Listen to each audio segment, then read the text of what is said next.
오늘 우리에게 주시는 생명의 말씀은 사도행전 26장 24절에서 29절 말씀입니다. 할렐루야. 참 좋은 날씨죠. 많은 분들이 멀리는 진해 벚꽃 구경을 가고, 또 진해까지 못 가시는 분들은 또 여의도에 가서 벚꽃을 구경합니다. 여러분들은 또 주일날 찬양도 하셔야 되고 예배를 드려야 되기 때문에 벚꽃을 진해까지 못 가시는 것 같아가지고 벚꽃을 제가 사진을 3컷을 찍었습니다. 어제 3컷을 찍었습니다. 벚꽃입니다. 예, 아름답죠. 제가 진해 가서 찍은 것은 아니고 우리 교회 교육관과 어린이 놀이터 사이에 벚꽃나무 3그루가 있습니다. 거기에 한 컷 한 컷 찍은 겁니다. 진해보다 더 아름다운 벚꽃이 우리 교회 안에 있습니다. 그러니까 여러분들 예배 마치시고 그 가족들과 함께 벚꽃 앞에서 사진 찍으면 더 좋을 것 같아요. 진해 벚꽃이나 여기 벚꽃이랑 꼭 같으니까 그렇게 기분 내시기 나름입니다. 그렇게 하시면 좋을 것 같습니다. 옆에 분과 인사하시겠습니다. 잘 되고 있습니다. 기도하면 됩니다.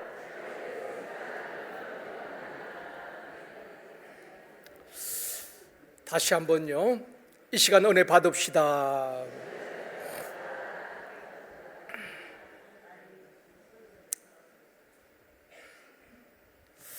우리 인생을 나그네 인생이라고 말합니다. 나그네는 2 종류로 나눌 수가 있습니다. 목적지를 알고 가는 사람을 순례자라고 말합니다. 목적지가 없이 방황하는 사람을 방랑자라고 말합니다. 성도들은 이 세상 살아갈 때에 목적지 없이 방황하는 방랑자가 아니라 천국 향한 순례자, 필그림 인생을 살아가는 사람들입니다. 바울은 자신이 가야 할 목적지를 분명히 알고 살았던 사람입니다. 다메섹에서 예수님을 만났을 때에 아나니아라는 사람을 통하여서 앞으로 하나님께서 바울을 어떻게 쓸 것인지 이미 말씀을 주셨습니다. 사도행전 9장 15절 말씀 같이 읽도록 하겠습니다. 주께서 이러시되 가라, 이 사람은 내 이름을 이방인과 임금들과 이스라엘 자손들에게 전하기 위하여 택한 나의 그릇이라. 우리 주님께서 사울에게 말씀하셨습니다. 앞으로 이 바울을 내 이름을 이방인들과 임금들, 왕들과 이스라엘 자손들에게 전하기 위해서 택한 나의 그릇이다. 이방인의 사도로 쓰시겠다. 하나님께서 이미 말씀을 하셨습니다. 지금 바울은 아그리빠 왕 앞에 서서 복음을 전하면서 우리 주님이 예언하신 임금 앞에 서서 내가 복음을 전할 것이다, 그 말씀이 이루어진 것이거든요. 바울이 얼마나 마음이 뜨거웠고 얼마나 감격이 되었겠습니까? 주님의 말씀은 한 말씀도 헛되지 아니하고 이렇게 이루어지는구나, 내가 왕 앞에 서서 지금 복음을 전하고 있구나. 바울이 가슴이 뛰었을 것입니다. 바울의 목표는 당대 최고 권력자인 로마 황제 가이사 앞에 서서 복음을 전하는 것이었습니다. 이것이 하나님께서 주신 사명이고 바울의 비전이었습니다. 지금 바울은 고발을 당하고 아그리빠 왕 앞에서 신문을 받고 있습니다. 바울은 자신이 억울함을 호소하거나 살려달라고 변명하거나 예언한 것이 아닙니다. 베스도 총독과 아그리빠 왕 앞에서 자신이 다메섹으로 가다가 예수님을 만난, 그리고 그 이후에 어떻게 변화되었는지 자신의 간증을 하고 있는 것입니다. 그 말을 듣고 있던 베스도 총독이 바울아, 내가 미쳤구나, 그런 말을 하고 있는 것입니다. 어떤 분야든 그 분야에서 성공하려면 미쳐야 한다, 그런 말을 합니다. 오늘은 바울아 내가 미쳤도다 하는 제목으로 말씀을 드리려고 합니다. 설교 준비를 하면서 오래전에 읽었던 책을 다시 꺼내서 읽었습니다. 광인이라는 책입니다. 이 책은 옥하는 목사님, 우리 한국의 제자훈련의 선구자로 불리어지지요. 사랑의 교회의 원로 목사님으로 계시다가 지금은 돌아가셨습니다마는 이분에 대한 재조명을 하는 책입니다. 다시 앞부분을 읽어보면서 옥 목사님이 제자 훈련할 때에 첫 번째 강의 제목이 뭔가 하면은 광인론입니다. 그러면서 확신을 가지고 미쳐야 됩니다. 그렇게 강의를 시작합니다. 지금도 그분의 목소리가 쟁쟁하게 들려옵니다마는 옥 목사님은 제자 훈련은 목회의 본질임을 확신하고 거기에 모든 것을 다 걸었습니다. 자기의 목숨까지도 걸을 만큼 제자 훈련에 미친 사람이었죠. 그분은 이런 말을 했습니다. 여러분, 목사님들이 미쳐야 합니다. 미치지 아니하면은 제자 훈련 할 수 없습니다. 미친다는 것은 정신병이 들었다는 말이 아니라 자기가 옳다고 확신하는 그 일에 몰입하는 것을 말합니다. 선택한 그 일에 몰입하고 집중해야 합니다. 이것밖에는 다른 길이 없다고 생각하고 제자 훈련에 목숨을 걸어야 사람이 변화되어지고 제자 훈련을 할 수 있습니다 라고 외쳤습니다. 오늘 본문의 바울도 마찬가지입니다. 복음 전한 것 외에는 소망이 없다는 확신이 있었기 때문에 바울은 그 복음 전하는 일에 자신의 전 생애를 들였던 것입니다. 그래서 미쳤다는 소리를 듣고 있는 것입니다. 첫 번째로 구원받은 사람과 구원받지 못한 사람은 무엇이 다른가? 여러분, 예수 믿는 사람과 예수 믿지 않는 사람이 무엇이 다릅니까? 옷 입는 것이 다릅니까? 먹는 음식이 다릅니까? 헤어스타일이 다릅니까? 다른 것 하나도 없습니다. 그런데 구원받은 사람과 구원받지 못한 사람은 분명 다른 것이 있다는 것입니다. 구원이 무엇입니까? 사도행전 26장 18절에서 말합니다. 같이 읽겠습니다. 그 눈을 뜨게 하여 어둠에서 빛으로 사단의 권세에서 하나님께로 돌아오게 하고 죄 사함과 나를 믿어 거룩하게 된 무리 가운데서 기업을 얻게 하리라 하더이다. 구원이라는 것은 영적 눈을 뜨는 사건인 것입니다. 구원은 어둠에서 빛으로 나오는 것입니다. 우리 주님은 빛이거든요. 그 어두운 가운데 있던 사람들이 빛으로 주님께로 나오는 것이 구원인 것입니다. 사단의 권세에서 하나님께로 돌아오는 것이 구원인 것입니다. 구원받지 못한 사람들은 육체의 본능을 따라 살아가는 것입니다. 이 단계의 가치를 두고 살아가는 것입니다. 육체의 정욕, 안목의 정욕, 이성의 자랑을 따라서 살아가는 것입니다. 그러나 구원받은 사람은 무엇이 다릅니까? 꽃같이 먹고 입지만 우리는 사명을 따라 살고 말씀을 따라 살아가는 것입니다. 홍진경이라는 연예인이 있는데 저는 잘은 모릅니다. 그런데 그분이 공부왕 찐천재라는 유튜브 방송을 하는데 그분에 대한 기사를 제가 읽고 한번 방송에 들어가 보았습니다. 그런데 그분이 이런 말을 하더라고요. 제가 살아보니까 책을 읽어야 되겠다는 것을 느꼈습니다. 그러면서 자기 이야기를 하는 것입니다. 결혼을 하고 딸을 낳았는데 라엘이라는 딸을 낳았습니다. 그 아이가 어릴 때는 책을 굉장히 좋아했다는 것입니다. 엄마가 책을 읽어주고 책을 읽는 것을 굉장히 좋아했는데 어느 순간 자라면서 책을 던져버리고 핸드폰에 빠진 것입니다. 책을 보지 아니하고 핸드폰만 갖고 논다는 것입니다. 그래서 엄마의 마음은 참 아팠다는 것입니다. 이 아이가 책을 많이 읽고 지적으로 좀 성장했으면 좋겠는데 책은 보지 아니하고 핸드폰에 빠져 있는 것입니다. 핸드폰을 달라고 떼를 쓰고 있는 것입니다. 그래서 엄마가 어떻게 하면 이 아이를 다시 책을 읽게 할까 고민을 하다가 엄마가 책을 다시 읽었다는 것입니다. 그래서 아이에게 옆에 앉혀놓고 엄마와 함께 책을 읽자, 그렇게 하면서 책을 읽게 했는데 아이가 변한 것이 아니라 엄마가 달라졌다는 것입니다. 자신이 이렇게 고백하는 것입니다. 자기가 책을 읽기 시작하면서 깨달은 것이 있는데 우리의 삶이 선택으로 이루어지는데 책을 많이 읽어야 올바른 선택을 할 수 있다는 것을 깨달았다는 것입니다. 그러면서 아이가 영어 단어 몇 개 아는 것보다도 선택 잘하는 아이로 키우고 싶습니다. 그 말에 굉장히 공감이 가는 것입니다. 우리 아이가 성적이 좀 올라가고 좋은 성적표를 받아오는 것보다도 영어 단어 몇 개 외우는 것보다도 더 중요한 것은 살아가면서 선택을 잘하는 아이로 키우고 싶습니다. 저는 그 부분에서 굉장히 공감이 되는 것입니다. 우리가 인생을 살아가면서 매 순간 선택해야 될 때가 얼마나 많이 있습니까? 하루에도 몇 번씩 우리가 선택해야 될 때가 있습니다. 무엇을 먹을까? 무엇을 입고 교회를 갈까? 또 전공도 내가 선택하는 것입니다. 배우자도 내가 선택하는 것입니다. 직업도 내가 선택하는 것입니다. 어쩌면 종교도 내가 선택하는 것입니다. 이처럼 우리가 선택을 해야 될 때가 참 많이 있는데, 책을 많이 읽은 사람들이 비교적 올바른 선택을 하더라는 것입니다. 그래서 우리 아이가 영어 단어 몇 개 외우는 것보다도 선택을 잘하는 아이로 키우고 싶습니다. 그런 고백을 하더라고요.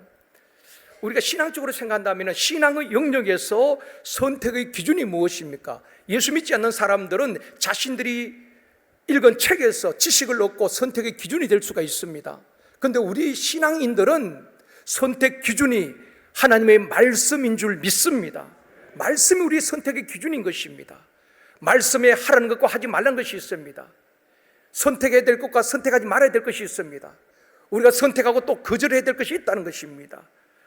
말씀이 기준이 되는데, 옛날 광고입니다마는 하도 많이 옛날에 들어서 제가 다 기억이 납니다. 순간의 선택이 10년을 좌우합니다. 금성 하이콜드 냉장고, 그 광고가 있었어요. 그 광고를 하도 많이 들어서 하이콜드 냉장고가 아직 다 기억이 나는 것입니다. 미국 남북 전쟁 때에 많은 젊은이들이 희생이 당했습니다. 그런데 그 전쟁 끝났을 때 2명의 청년이 살아서 이제 고향으로 돌아가게 된 것입니다. 2명은 아주 친한 친구였습니다. 수많은 친구들이 죽는 현장에서 살아났으니까 얼마나 감사한 일입니까? 이제 두 친구가 헤어지기 전에 우리 술 한잔하고 같이 헤어지자, 그래서 술집으로 가고 있었습니다. 그런데 우연히 그들이 가는 길에 교회가 하나 있었는데, 그날은 수요일이었습니다.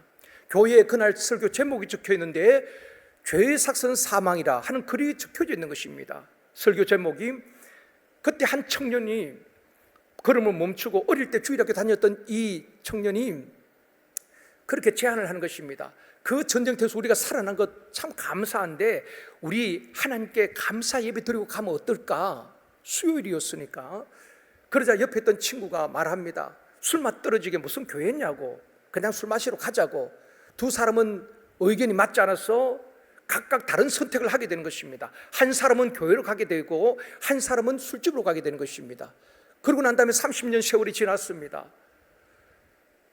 감옥에서 한 죄수가 신문을 펼쳐놓고 하염없이 울고 있는 것입니다.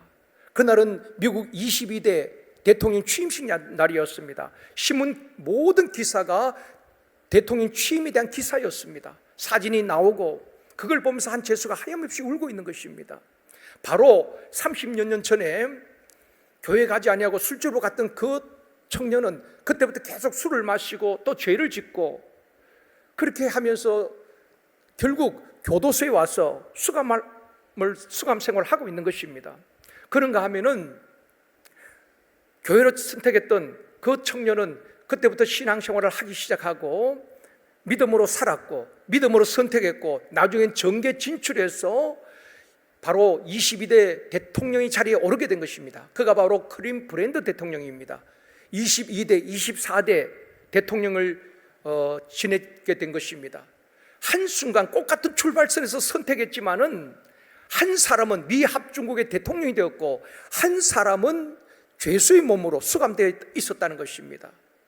순간의 선택이 그들의 운명을 바꿔놓은 것이지요. 이처럼 우리가 선택을 해야 될 때가 참 많이 있는데 말씀이 선악의 선택의 기준이 되는 것입니다.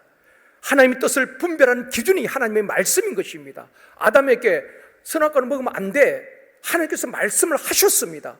근데 아담은 잘못된 선택을 했지요. 불순종한 그 선악과를 먹음으로 잘못된 선택을 하게 되는 것입니다. 이스라엘 백성들이 왜 광야에서 40년 고생합니까?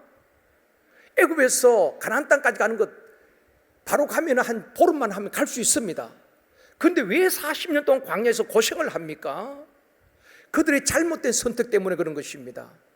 왜 포로로 끌려가서 그렇게 고생을 합니까? 하나님이 택한 백성들이 말입니다. 그들의 잘못된 선택 때문에 그렇습니다. 그들은 하나님께서 말씀을 주셨습니다. 하나님의 뜻이 무엇인지 다 알려주셨습니다. 그런데도 늘 하나님의 말씀과 반대되는 선택을 하는 것입니다. 그것이 불순종인 것입니다. 불순종함으로 말미암아 광야에서 그렇게 고생하고 자신들뿐 아니라 자기 자녀들 세대까지도 다 고생시킨 것입니다. 뿐만 아니라 겪지도 않아야 될 그 포로로 끌려가서 고생을 하게 되는 것입니다. 잘못된 선택 때문에 그런 것입니다. 그래서 성경에 보면은 선택에 대해서 요구할 때가 참 많이 있습니다. 여호수아 24장 15절 말씀입니다. 같이 읽습니다. 너희가 거주하는 땅에 있는 아모리 족속의 신들이든지 너희가 섬길 자를 오늘 택하라. 오직 나와 내 집은 여호와를 섬기겠노라 하니, 여호수아의 고별 설교거든요. 마지막 여호수아는 그 이스라엘 백성들을 모아놓고 마지막 설교를 이렇게 하는 것입니다. 너희들이 거주하는 땅 아모리 족속의 신들을 택하든지 아니면은 여호와 하나님을 섬기는 것을 택하든지 택하라는 것입니다. 그러면서 오직 나와 내 집은 여호와를 섬기겠노라, 그렇게 결단하는 것입니다. 신앙은 선택이고 신앙은 결단인 것입니다. 그래서 백성들에게 선택을 요구하면서 나와 내 집은 오직 여호와만 섬기겠다고 결단하는 여호수아의 모습을 보게 되는 것입니다. 또 엘리야도 보면은 하나님과 바알 사이에서 머뭇거리는 그 백성들을 향해서 그렇게 선택을 요구합니다. 너희들이 어느 때까지 하나님과 바알 사이 두 사이에서 머뭇하려느냐? 하나님을 택하든지 바알을 택하든지 중간에서 머뭇거리지 말고 한쪽을 선택하라고 외치고 있는 것입니다. 사랑하는 성도 여러분, 구원받은 사람과 구원받지 못한 사람이 다른 것은 선택하는 것이 다르다는 것입니다. 선택의 기준이 다른 것입니다. 우리는 하나님의 말씀이 중심이 되고 말씀이 아니라는 것은 아닌 것입니다. 말씀이 죄라고 하면 그것은 죄인 것입니다. 우리는 늘 윤리적이고 도덕적인 것만 가지고 우리가 선택을 하는 것입니다. 그런데 하나님의 성경에서 이것은 죄다, 그건 죄로 성립되는 것입니다. 우리의 선택 기준이 하나님의 말씀이 되어지기를 원합니다. 그래서 자녀들에게도 우리 자신들도 말씀을 깊이 읽고 듣고 묵상하고 자녀들께 귀에 들려줘야 되는 것입니다. 그래야 우리 자녀들이 올바른 선택을 할 수가 있는 것입니다. 왜냐하면 말씀이 기준이 되기 때문에 그 기준이 없으면 자기 마음대로 선택을 하는 것입니다. 그게 사사시대 아니었습니까? 사사시대에 하나님의 말씀이 없으니까 그들이 소견에 좋은 대로 선택하는 것입니다. 그래서 죄를 범하고 그래서 부르짖으니까 또 사사를 보내고 사사들이 구원하면 또다시 타락하고 이것이 계속 반복되는 것이 사사기인 것입니다. 미국 뉴욕 맨하탄에 가면은 미국 최초의 대형 도시공원이지요. 센트럴 파크 공원이 있습니다. 여러분 보시면은 파란 데가 다 공원이고 좌우편에 다 빌딩입니다. 저도 오래전에 여기 갔었는데 그때 또 이런 모습이었어요. 양쪽 그야말로 빌딩 숲입니다. 그 안에 이 푸른 센트럴 파크 공원이 있습니다. 이 공원이 얼마나 큰지 우리 여의도 공원의 15배가 됩니다. 차를 타고 한참 돌아야 되는 그 센트럴 파크가 있는데 150년 전에 이 센트럴 파크 공원을 조성할 것인가 말 것인가, 왜냐하면 빌딩이 막 들었을 때에 앞으로 우리가 공원을 만들어야 된다. 또 한쪽에서는 이 금사라기 땅에 빌딩을 지으면은 엄청난 돈을 벌 수 있고 천문학적인 돈이 생기는데 이 부지에다가 나무를 심고 공원을 조성한다는 것은 낭비다. 반대하는 사람들도 만만치 않았습니다. 그런데 뉴욕시에서 결정적인 한 사람의 말 때문에 이 센트럴 파크의 공원을 조성하게 된 것입니다. 그 사람이 누군가 하면은 공원 조성의 디자인을 맡은 프레드릭 옵스테드라는 사람입니다. 바로 이분인데요. 이분이 공원 조성의 디자인을 맡았습니다. 이분이 어떤 말을 했는가 하면은 찬반이 팽팽히 맞섰을 때에 이런 말을 했습니다. 지금 이곳에 공원을 만들지 아니하면은 100년, 150년 뒤에는 이만한 크기의 정신병원을 지어야 할 것입니다. 빌딩 숲 사이에서 많은 스트레스를 받으면서 정신병자가 생길 것이란 그런 말입니다. 그 말에 뉴욕 시의 공무원들이 맞다. 그래서 공원을 조성하기로 결정을 한 것입니다. 지금 센트럴파크는 뉴욕의 허파라고 말하지요. 그리고 시민들의 휴식처가 되었고 해마다 전 세계에서 2,500만 명이 넘는 사람들이 이곳에 들러서 또 관광을 하는 명소가 되었습니다. 우리가 전에 여의도를 조성할 때에 바로 이 뉴욕에 있는 센트럴파크를 모델로 삼았던 것입니다. 그 센트럴파크를 모델로 여의도 광장을 만들고 공원을 만든 것입니다. 우리에게 적용한다면 우리 마음 중심에 센트럴파크가 있느냐, 마음에 안식할 수 있는 그런 휴식처가 있느냐 하는 것입니다. 우리 삶의 중심에 예수 그리스도가 있고 우리 삶의 중심에 성령이 계시고 우리 마음 중심에 말씀이 충만하냐는 것입니다. 이스라엘 백성들이 광야 40년 광야 생활에 행진할 때에 동서남북 지파별로 행진을 합니다. 또 멈추기도 하고 행진하고 그렇게 하는데 항상 그들의 중심에 뭐가 있었습니까? 언약궤가 있었습니다. 그 많은 백성들 광야길 행진할 때에 그 중심에 십계명이 있었다는 것입니다. 그 중심에 하나님의 말씀이 딱 중심을 차지한 것입니다.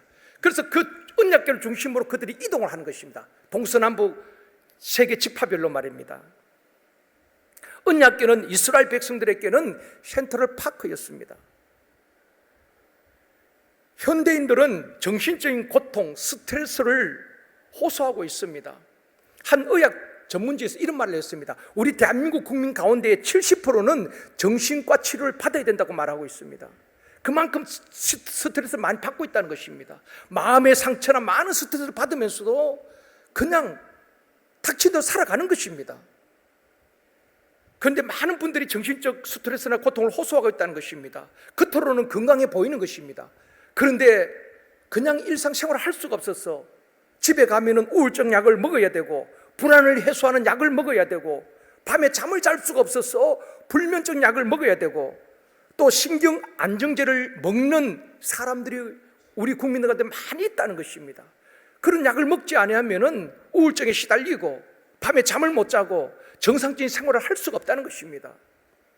사랑하는 성도 여러분, 구원받은 사람의 마음 중심에는 예수 그리스도가 있습니다. 그분이 계시는데 그분이 우리 가운데 계시면 그분이 우리를 만지시고 치유하실 줄 믿습니다. 예수 그리스도를 믿는 사람 중심에는 성령이 계시고 말씀이 계시고 예배가 있는 줄 믿습니다. 그래서 여러분 주일 예배를 한 번만 잘 드려도 일주일 동안 쌓였던 모든 스트레스 눌림에서 자유할 수가 있는 것입니다. 예배도 대충 드리면 안 되는 것입니다. 예배에 생명을 걸고 하나님 앞에 찬양할 때도 말씀을 들을 때도 기도할 때도 집중하고 예배 한번 잘 드리면 나를 누르고 있던 모든 눌림에서 자유하게 되는 것입니다. 그래야 숨통이 트이고 살아갈 것 아니겠습니까? 어디서 풀겠습니까? 믿지 않는 사람들은 술을 마시면서 풉니다. 운동을 하면서 풉니다. 왜냐하면 그렇지 않으면 사람이 다 정신병으로 시달리게 되는 것입니다. 우리는 예배를 통해서 그래서 예배가 강력해야 되는 것입니다. 찬송이 강력해야 되는 것입니다. 기도가 근성으로 하면 안 되는 것입니다. 강력하게 기도할 때에 우리를 누르고 있던 모든 눌림에서 자유하게 되어지는 것입니다. 그래서 성령이 임하면은 눈먼 자가 보게 되어지고 가난 자가 부욕해 되어지고 포로된 자가 자유케 되어지고 눌린 자가 자유케 되어지는 역사가 일어나게 되어질 줄 믿습니다. 그래서 우리는 날마다 자유하게 되는 것입니다. 이것이 믿지 않는 사람과 다른 것입니다. 바울이 에베소 교회 성도들을 위해서 기도하는데 기도의 핵심이 뭔지 아십니까? 하나님, 에베소 교회 성도들이 예수 잘 믿고 성공하게 하시고 잘 되게 해 주시옵소서. 그런 기도 아닙니다. 에베소 3장에 보면은 바울이 무릎을 꿇고 에베소 교회 성도들을 위해서 기도하는데 하나님 아버지, 에베소 교회 성도들의 마음 중심에 예수가 계시게 하여 주시옵소서. 이게 바울의 기도였습니다. 그들의 마음 중심에 세상 것으로 가득 찬 것이 아니라 예수로 충만하게 해 주시옵소서. 그들의 마음 중심에 예수가 계시게 하여 주시옵소서. 그 예수는 우리의 모든 삶의 균형 잡아주는 센트럴파크와 같은 것입니다. 사랑하는 성도 여러분, 저와 여러분의 마음에 예수 그리스도가 충만하기를 원합니다. 성령이 충만하기를 원합니다. 성령 안에 자유함이 있는 것입니다. 그럴 때 우리는 날마다 성령의 삶을 살며 자유와 평안과 기쁨을 누리게 되는 것입니다. 이것이 예수 믿지 않는 사람과 구별된 삶을 살아가는 것입니다. 두 번째로, 바울아 내가 미쳤도다. 바울은 지금 베스도 총독과 아그리빠 왕 앞에서 복음을 전하고 있습니다. 우리 조상들에게 약속한 메시아, 우리 조상들이 기다리던 구원자, 그 예수 그리스도가 이 땅에 오셔서 우리 죄를 담당하시고 십자가에 죽으셨고 3일 만에 다시 부활하셨습니다. 나는 그 예수 믿는 사람들을 끌고 오기 위해서 다메섹으로 가다가 예수님을 만났습니다. 죽으시고 부활하신 그 예수 그리스도를 나는 만났습니다. 그리고 그 예수를 통해서 나는 변화되었습니다. 그것을 지금 베스도 총독과 아그리빠 왕 앞에서 말하고 있는 것입니다. 그럴 때에 듣고 있던 베스도 총독이 뭐라고 말합니까? 24절 말씀입니다. 같이 읽습니다. 바울이 이같이 변명하매 베스도가 크게 소리내어 이르되 바울아 내가 미쳤도다. 내 많은 학문이 너를 미치게 한다 하니. 듣고 있던 베스도가 그렇게 말한 것입니다. 바울아 내가 미쳤구나. 너가 공부를 많이 하더니만 너의 학문이 너를 미치게 했구나. 사랑하는 성도 여러분, 밭에 감추인 보화를 발견했을 때에 그 사람은 어떻게 하겠습니까? 아파트를 팔고 땅을 팔아서 그 밭을 사게 됩니다. 그것을 모르는 사람들은 뭐라고 말하겠습니까? 어떻게 쓸모없어 보이는 그 땅을, 그 많은 돈을 주고 아파트를 팔고 그 돈으로 그 땅을 사느냐? 너 미쳤구나, 그런 말 하지 않겠습니까? 그러나 그 땅을 산 사람은, 그 밭을 산 사람은 그 밭에 감추인 보화를 발견했기 때문에, 가치를 알기 때문에 자기의 모든 소유를 팔아서 그걸 땅을 사는 것입니다. 바울이 미쳤다는 소리를 들으면서 복음을 전하는 것은 복음의 가치를 알았기 때문에 그런 것입니다. 복음만이 영혼을 구원하고 복음만이 사람을 변화시킬 수 있다는 확신과 그 가치를 알았기 때문에 그 복음 전하는데 자신의 모든 생애를 바칠 수 있었던 것입니다. 가치 변화가 중요한 것입니다. 여러분, 사람이 잘 변화되던가요? 내가 낳은 자녀들 엄마가 잔소리한다고 그 아이가 변화되던가요? 같이 살아온 남편, 내가 말한다고 그 남편이 잘 변화되던가요? 양발을 벗으면 아무나 던지는데 양발을 꼭 여기다가 수거하면 넣으십시오. 물론 그렇게 잘 순종하는 분들도 계시겠지만은 그냥 아무나 던져놓는 그거 잘 안 변화됩니다. 말한다고 변화되는 게 아니에요. 사람이 잘 변화되지 않습니다. 그러나 예수 그리스도가 복음이 들어오면은 중독에 빠진 사람들, 알코올 중독, 성 중독, 도박 중독에 빠졌던 사람들이 변화되어지는 것입니다. 살인자가 변화되어지는 것입니다. 그게 복음의 능력이란 것입니다. 그런 역사들이 얼마나 많이 일어납니까? 바울도 그 예수를 만남으로 자신이 변화됐기 때문에 이 복음의 능력, 가치를 알고 있었기 때문에 그게 모든 것을 올인한 것입니다. 그러니까 미쳤다는 소리를 듣는 것입니다. 미국 17대 대통령이 앤드루 존슨이라는 대통령입니다. 이분은 3살 때의 아버지가 돌아가셨습니다. 집안이 너무 가난해서 학교를 다닐 수가 없었습니다. 공부를 못했습니다. 그리고 13살 때에 양복점 직원으로 들어가서 일을 배우게 됩니다. 그리고 18살 때에 구두 수승공 딸과 결혼을 하게 됩니다. 결혼했지만 글씨를 모르는 것입니다. 그에게 글씨를 가르쳐주고 또 배우게 한 사람이 바로 아내였습니다. 아내가 그 남편에게 글씨를 가르쳐주고 공부를 하도록 옆에서 격려하고 또 도와주었습니다. 그래서 이분이 그때부터 공부를 시작한 것입니다. 악착같이 공부를 해서 독학으로 정치학 박사학위를 받게 됩니다. 그리고 테네시주 주지사가 되고 나중에 상원 의원이 되고 미국 16대 대통령 링컨 대통령의 신임을 받아서 링컨 대통령 당시에 부통령으로 함께 일을 하게 됩니다. 중간에 암살을 당하게 되잖아요.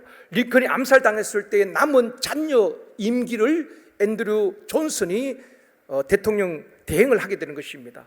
그리고 17대 때는 당당하게 선거에서 승리하고 대통령에 당선되게 되는 것입니다. 이 앤드류 존슨에 대해서 미국에서 아주 높게 평가하는 것 중에 하나가 무엇인가 하면은 미국 역사에 남을 업적을 이분이 남겼습니다. 우리가 잘 아는 것과 마찬가지로 알래스카 땅, 얼음 땅이잖아요. 쓸모없어 보이는 그 알래스카 땅을, 그때 원래는 소련 땅이었습니다. 소련으로부터 720만 달러, 정부에서 하는 것은 큰 돈이 아니잖아요. 그야말로 헐값에 사들이게 되는 것입니다. 이것이 오늘날 미국이 전 세계에 제일 부강한 강대국이 되는 밑거름이 되었다고 말합니다. 당시에 눈과 얼음이 덮여있는 이 알래스카 땅, 쓸모없는 땅, 이 땅을 정부에서 산다고 발표했을 때에 많은 사람들이 비난을 했습니다. 미쳤다고 했습니다. 그런데 지금 어떻습니까? 그 땅 속에는, 겉에는 눈이 덮였고 얼음 땅이었지만 그 땅 속에는 금이 있었고 석유가 있었고 석탄이 있었고 천년 자원이 그 속에 다 있었던 것입니다. 축복의 땅이었죠. 또 지금은 군사적 요충지가 된 것입니다. 이 알래스카가 굉장히 군사적 요충지가 되었습니다. 가치를 발견한 사람이, 그 한 사람의 결단이, 선택이 미국을 부유하게 만든 것입니다. 가치를 발견한 사람은 세상이 이해할 수가 없었죠. 그러나 이 존슨에게는 성경 지명이 있었던 것 같습니다. 그런데 그 당시에 많은 사람들이 미쳤다고 비난을 한 것입니다. 사랑하는 성도 여러분, 사람은 어딘가 미쳐 살아가는 것입니다. 세상에 미치든지 아니면 예수에 미치든지 복음에 미치든지 어디엔가 미쳐 살아가는 것입니다.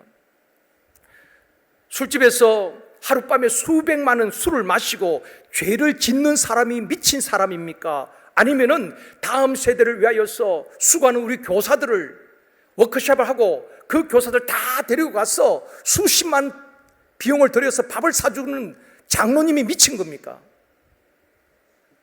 또 바람이 나서 처자식을 버리고 집을 나간 사람이 미친 사람입니까? 아니면은 가난하지만은 생활이 어렵지만은 온 식구가 주어진 일을 열심히 하고 저녁에 모여서 식탁에서 단촐하지만은 같이 음식을 나누면서 예수님을 잘 섬기는 그 가정이 미친 가정입니까?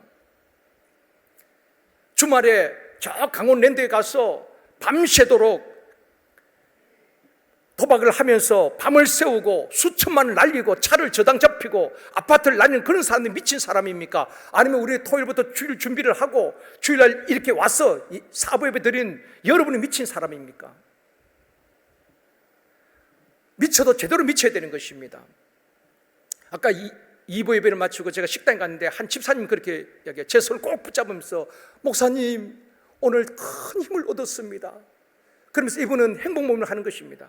행복몸을 하는데 그 바쁜 중에도 행복몸을 하니까 다른 사람들이 너 정말 미쳤구나. 그렇게 바쁜데 무슨 그 모아놓고 행복모임 하고 그렇게 하느냐고. 때로는 자기도 힘들 때 있었던 것 같습니다. 그런데 목사님 오늘 말씀대로 참 힘을 얻었습니다. 내가 미쳐야 될 것 같군요. 그래서 제가 그랬습니다. 더 미치라고 그랬습니다. 이왕 미칠 바에는 완전히 미치면 역사가 일어난다고. 대충 미치지 말고 목회도 우리 목사님들이 완전 미쳐야 되는 것입니다. 목회는 딴 게 안 모여야 돼요. 그래야 영혼을 살리고 어깨 위에 세울 수가 있는 것입니다. 딴 데 관심이 많으면 안 되는 것입니다. 목사는 그게 미쳐야지요. 우리 샘터담들이 우리 샘터 가족들을 어떻게든 살려내겠다고 그게 올인하고 집중하고 미치면은 그 샘터 살아나지 않겠습니까? 성령 역사하지 않겠습니까? 방황하는 우리 다음 세대 아이들이 뭐 말도 듣지 않고 할지라도 우리 교사들이 눈물을 흘리면서 그 아이를 위해서 기도하고 올인하고 집중하고 그 아이를 살려내기 위해서 미치면은 우리 다음 세대 교육부서에서 인물들이 많이 배출되어 줄 줄 믿습니다. 근데 우리는 서로 안 미치려고 합니다. 서로 대충 하려고 합니다. 미칠까 봐서 서로 막 미치면 안 된다고, 너무 열심히 하면 안 된다고 서로 막 정신 차리게 하는 것입니다. 여러분, 이왕 미칠 바에는 제대로 미쳐야 되는 것입니다. 바울이 그렇게 그 상황에서도 살기 위해서 발버둥 치는 것이 아니라 복음을 전하니까 바울은 내가 미쳤구나, 그런 소리 들어야 되는 것입니다. 오늘 본문 25절에서 말씀합니다. 같이 읽습니다. 바울이 이르되 베소도 각하여 내가 미친 것이 아니요 참되고 온전한 말을 하나이다. 베소도 각하여 나는 지금 미친 것이 아닙니다. 맑은 정신으로 참된 진리를 지금 말하고 있습니다. 새가족이 지난주에도 우리 4분이 등록을 했습니다. 새가족들이 직장에서 나 제1성도교회에 지난주에 등록했어. 그러면 믿지 않는 사람이 뭐라고 그러겠습니까? 너 미쳤구나. 그런 말 하지 않겠습니까? 여러분, 우리가 예수 믿으면서 그런 소리 한 번씩 한두 번 들어야 되는 것입니다. 정말 직장 생활 하면서 그 바쁜 시간에도 수요 기도에 참석하겠다고 달려오는 그 사람 미친 사람 아닙니까? 그렇게 바쁜 가운데서도 저녁에 일과를 마치고 행복 모임 한다고 교회로 오고 어디 모임 장소로 가는 그 사람 미친 사람 아닙니까? 예수 믿지 않는 사람 볼 때 미친 사람이에요. 미쳐도 그렇게 미쳐야 되는 것입니다. 그럴 때 성령이 역사하시고 도와줄 줄 믿습니다. 무엇이든지 대충 하면 안 되는 것입니다. 사랑을 해도 사랑에 미쳐야 되는 것입니다.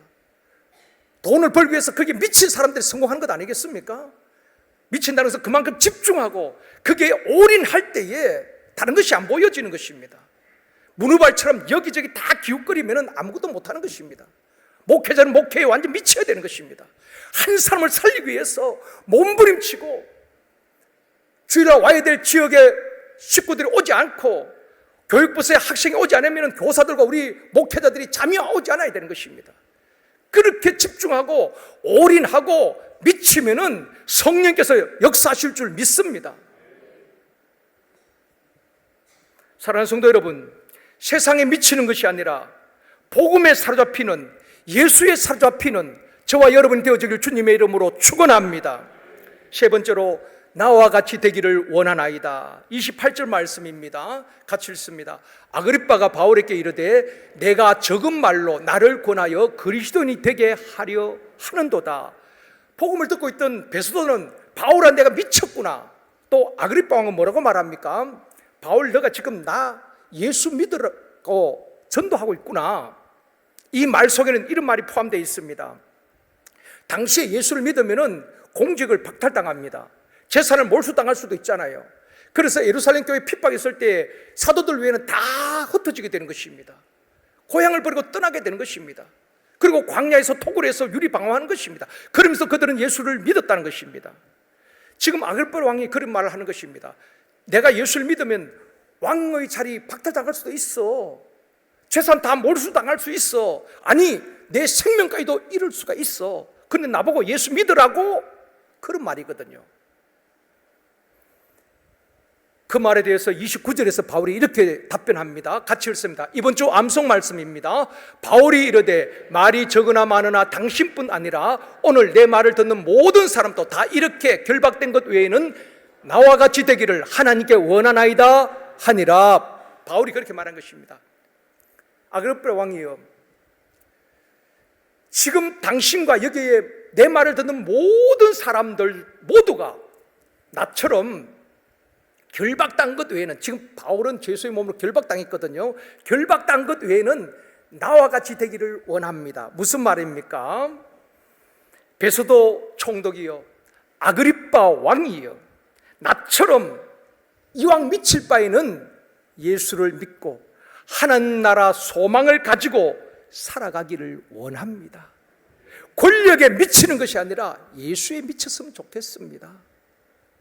그런 말입니다. 우리 주변에 보면 권력에 미치고 세상에 미친 사람들도 얼마나 많습니까? 권력을 잡겠다고 수많은 사람들을 다 사생을 다 덜쳐내고 짓밟고 서로가, 저는 진흙탕속 같아요. 뉴스 보기 민망스럽고 그들이 말하는 것이 민망스러울 정도로 정책 대결이 아니라 상대방을 허물을 덜쳐내고 그들을 몰락시켜야 자기들이 승리한다고 생각하고 있는 것입니다. 여러분, 지도자 뽑을 때 제대로 잘 뽑아야 되는 것입니다. 권력에 미치고 세상에 미치고 돈에 미치고 사람에게 미치고 쾌락에 미쳐 살아가는 사람들이 얼마나 많이 있습니까? 그래서 바울은 말한 것입니다. 아그리빠 왕이여, 이왕 미칠 바에는 그런데 미치지 말고 나와 같이 예수께 미친 사람이 되었으면 좋겠습니다. 얼마나 확실하고 멋진 인생입니까? 말씀을 맺겠습니다. 사랑하는 성도 여러분, 예수에 미치고 복음에 사로잡힌 사람을 저는 이렇게 말하고 싶습니다. 거룩한 광인이라. 목사들도, 우리 샘터장님들, 우리 장로님들, 우리 교사들 거룩한 광인이 되어지기를 원합니다.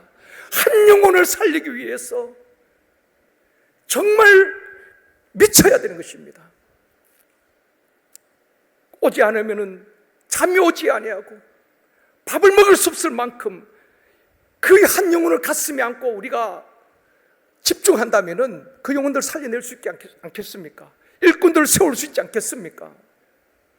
우리가 전하는 복음을 듣고 수많은 사람들이 하나님께로 돌아오는 역사가 있기를 주님의 이름으로 축원합니다.